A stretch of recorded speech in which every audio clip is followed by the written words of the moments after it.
Hello guys, good day po sa ating lahat. Ngayong araw po, gusto ko lamang pong i-share sa inyo ang aking simple bioflux system setup. Nag-grow out din po ako dito gamit po ang bioflux system.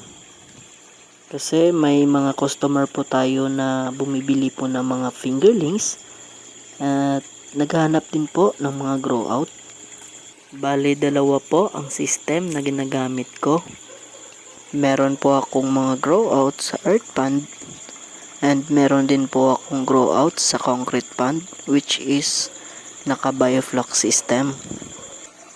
Dito sa grow out ko po sa concrete pond, meron po akong 3 butas. Ang sukat po ng bawat butas ay 1 square meter. At ang bawat butas po ay naglalaman po ng 200 pieces na hito fingerlings.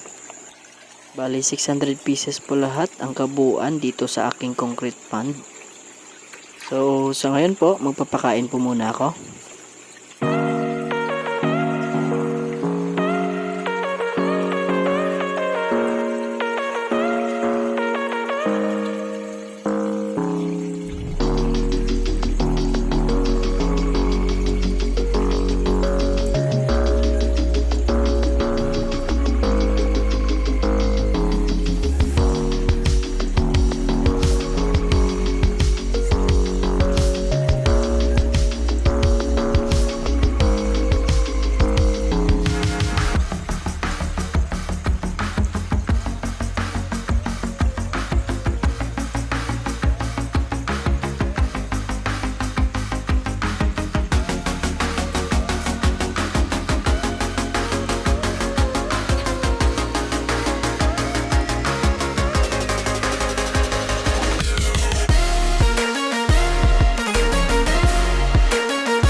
And ito naman po ang aking drainage system.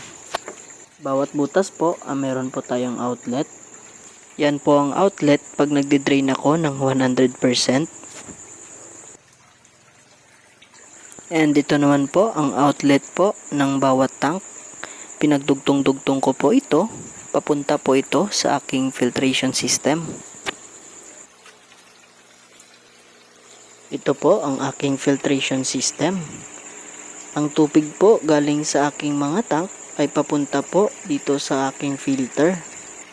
Ang filter po na ito po yung sludge collector.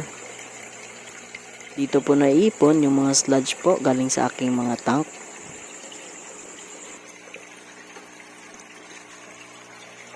Ito naman po yung biological filtration ko. K1 media lang po ang laman nito. At meron din pong submersible pump na magtutulak po ng tubig pabalik sa aking mga tank. So kahit sino po ay kayang-kaya po na mag-alaga po ng hito kahit nasa backyard lang po. So hanggang dito na lamang po ang aking video.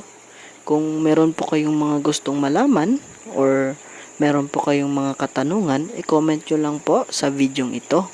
At susubukan ko pong sagutin ang inyong mga katanungan.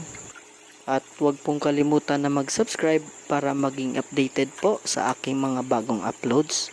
Yun lamang po at maraming salamat.